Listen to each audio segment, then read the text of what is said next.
সপোনৰ আকাশ।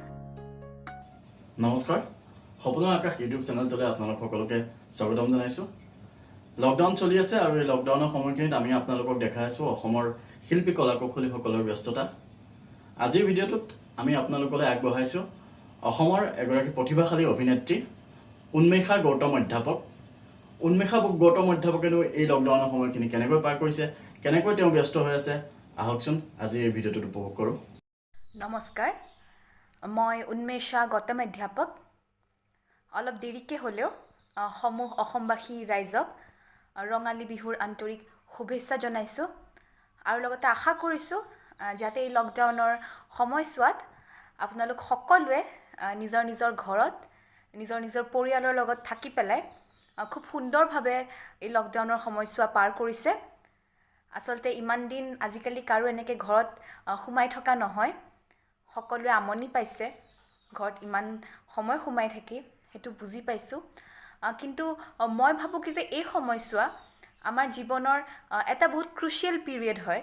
আমি সকলোৱে যদি এই সময়খিনিত গোটেই নিয়ম নীতিখিনি মানি ভালদৰে চলোঁ, মোৰ বিশ্বাস আছে আমি সকলোৱে অতি সোনকালে নিজকে আৰু নিজৰ দেশখনক ক'ভিড-19ৰ পৰা বচাব পাৰিম।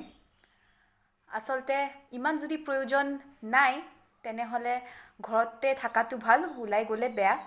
আৰু যদি সঁচাকৈ কিবা ইম্পৰ্টেণ্ট কাম থাকে, ইম্পৰ্টেণ্ট কামত ওলাই যাবলগীয়া হয়, তেনেহ'লে সকলোৱে যাতে নিজৰ নিজৰ মাস্কখন পিন্ধি যায়, আহি একে যাতে হাতকেইখন সুন্দৰভাৱে ধুই পেলাইহে বেলেগ কিবা কামত লাগে, এটা ছ'চিয়েল ডিষ্টেঞ্চিং মেইনটেইন কৰে আৰু গোটেই ৰুলছ এণ্ড ৰেগুলেশ্যনছখিনি যদি ফ'ল' কৰে, তেতিয়াহ'লে মোৰ বিশ্বাস আছে আমি সকলোৱে অতি সোনকালে ক'ভিড-19ৰ পৰা নিজকে আৰু নিজৰ দেশখনক বচাব পাৰিম। বৰ্তমান দেশৰ অৱস্থা সঁচাকৈ বিৰাটেই বেয়া। মই এই চেনেলটোৰ জৰিয়তে সকলো মানুহ যোন আজি ক'ভিড-19ৰ লগত যোনে যুঁজ দি আছে তেওঁলোকক লৈ পেলাই ভগৱানৰ আগত প্ৰাৰ্থনা কৰিম কি তেওঁলোক সকলো যাতে অতি সোনকালে সুস্থ হৈ উঠে আৰু তেওঁলোকৰ লগত যিখিনি মানুহ জড়িত হৈ আছে, ডক্টৰছ হওক, পুলিচ হওক, আমাৰ এডমিনিষ্ট্ৰেটিভ অফিচাৰ্ছ হওক বা যিমানখিনি মানুহ, আমাৰ হেল্থ মিনিষ্টাৰ হওক, তেওঁলোক সকলো যাতে সুস্থ হৈ থাকে, ভগৱানৰ ওচৰত তাকে প্ৰাৰ্থনা কৰিলোঁ। তেওঁলোকক ধন্যবাদ দিব বিচাৰিম যে তেওঁলোকে ইমান কষ্ট কৰিছে আমাৰ সকলোৰে বাবে, আমাৰ দেশখনৰ বাবে। তেওঁলোকৰ কষ্ট যাতে সফল হওক, ভগৱানৰ ওচৰত তাকে প্ৰাৰ্থনা কৰিছোঁ। মোৰ পাৰ্চনেলি এই লকডাউনৰ সময়ছোৱা ইমান বেয়া লগা নাই, ভালেই লাগিছে। কাৰণ এনেকৈ ইমান দিন আচলতে ঘৰত থকা নহয়, নিজৰ ফেমিলিৰ লগত এনেকৈ সময় পাৰ কৰা নহয়, বহুত দিনৰ পিছত এনেকৈ ঘৰত থকা হৈছে। যিহেতু মোৰ ঘৰ যোৰহাট আৰু মই থাকোঁ গুৱাহাটী, আৰু ৰিচেণ্টলি আমি শ্বুটিং কৰি আছিলোঁ নগাঁৱত এখন নতুন চিৰিয়েলৰ, সেইকাৰণে লকডাউন দিয়া আগে আগে নগাঁৱৰ পৰা আহি পেলাই যোৰহাট পাইছোঁহি।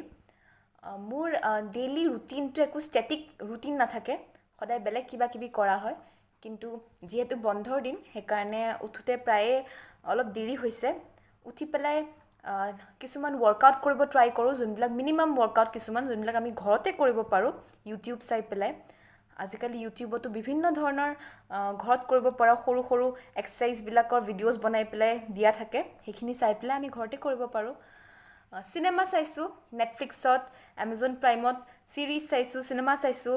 কিছুমান পুৰণা চিনেমা যোনবিলাক আগতে চোৱা নাছিলোঁ সেইবিলাক এতিয়া চাইছোঁ। এছাইনমেণ্টছ কিছুমান কৰিব আছিলে, যিহেতু যি দেখিছোঁ পৰীক্ষা নহয়, সেইকাৰণে ভাবিলোঁ ঘৰত এনেই থকাতছে এছাইনমেণ্টছখিনিকে কমপ্লিট কৰোঁ। সেইকাৰণে এছাইনমেণ্টছখিনিতে অলপ টাইম দিছোঁ, ঘৰত বহি বহি সেইখিনি কৰি আছোঁ। লগত যিহেতু গৰম দিন আৰম্ভ হ'ল সেইকাৰণে অলপ চিল্ড বস্তু বনাবলৈ ট্ৰাই কৰি আছোঁ।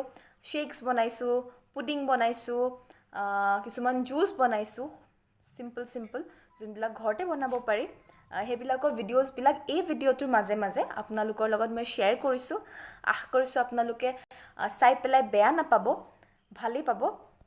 আৰু এই ইউটিউব চেনেলটোক মই ধন্যবাদ ক'ব বিচাৰিম কি যে তেওঁলোকে আজি মোক এটা চান্স দিছে মই কোৱাৰেণ্টাইনত কি কৰি আছোঁ আপোনালোকক আগত দেখাবলৈ। আপোনালোকে এই চেনেলটোৰ ভিডিঅ'জবিলাক চাই থাকিব, চেনেলটো ছাবস্ক্ৰাইব কৰিব, লাইক কৰিব আৰু যদি ভাল লাগে ভিডিঅ'জবিলাক শ্বেয়াৰ কৰিব বুলি আশা কৰিলোঁ। ধন্যবাদ।